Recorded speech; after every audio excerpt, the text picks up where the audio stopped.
Jalsa Salana UK holds many exhibitions. One such exhibition this year is the life-size replica of the historic Turin Shroud. My name is Pam Moon, and I come with an organisation I call the Shroud of Turin exhibition.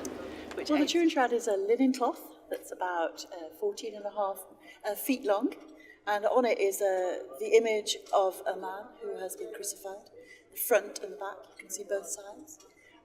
There's a lot of blood.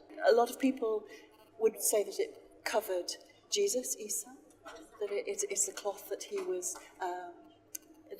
wrapped in.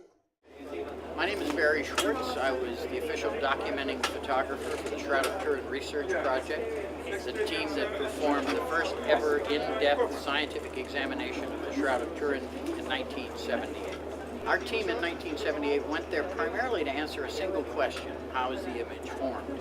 And so most of the testing that we performed was basically designed to help answer that question by gathering data, chemical, spectral, and photographic data that could ultimately be used after we returned to further our studies and ultimately determine what the image formation mechanism might have been. And I was one of several Jewish team members, and I think we represented every denomination all the way to agnostic and atheist on the team.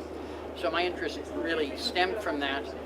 20 years later, after seeing the media not reporting very fairly and honestly about the Shroud, I think obviously there are two colours on the Shroud. There's the colour of the image of the man, and then there's the colour of the blood. We know it's blood. One of the things that the STURP team discovered was that it's got an AB blood group, that it is blood, it's got hemoglobin. But in order to understand the nature of the injuries and what caused the blood, I brought along some things like a crown of thorns, a whip, or flagrum, as they were called, a Roman flagrum. I bought some original first century nails, so you can have an idea of the kind of nails that they would have used, just so you can get an idea of the pattern of blood flow. A couple of our guys went to a laboratory in near Los Alamos, the Sandia Laboratory, is another national laboratory in the United States. And their gentleman had a device called a VP8 image analyzer. He was using it primarily to evaluate X-rays. Put a shroud image in there and you get the natural relief of a human form. Now that was astounding because photography doesn't encode depth information. You know, in photography, depth is implied by shadow and highlight, but it's still two-dimensional. What's embedded in the shroud image is proportionate to the distance between the cloth and the body, so it's actual topographic information. The primary image behind me is a life-size, natural color replica of the shroud. That's exactly what it looked like when I made the photographs in 1978. The problem with that is the actual image on the shroud is only 10 or 15% darker than the background. So it's very subtle, and there are so many markings on it, scorches and burns and patches and holes, that it has a tendency to confuse the uninitiated viewer and makes it very difficult to see what's really important, which is between those lines of burns and scorches. We're going to take a look at the shroud again here, with this time on the black and white negative view that I call a negative view.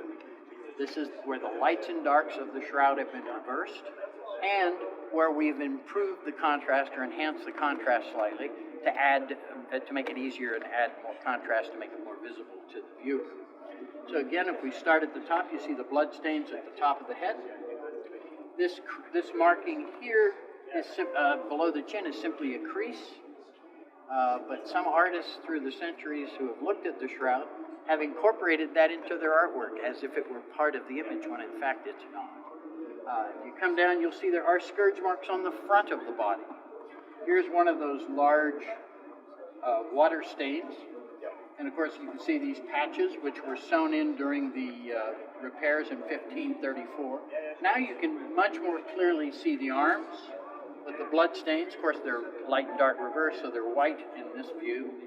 We see the exit wound of the crucifixion nails at the back of the hands. We see the hands, we can even see the fingers. We go further down, again, we have another one of these large water stains, and we go all the way down to the nails in the feet. Again, from the shroud, it's very difficult to know for certain whether it's 3 nails were used, or 4 totaling. Apart from the Turin Shroud, another exhibition was one of the largest collections of ancient Islamic manuscripts in the whole of Europe. Among this exhibition, there was a 750-year-old Quran. Rare Quran leaves were also on display, which illustrate the beauty of Islamic calligraphy through the ages.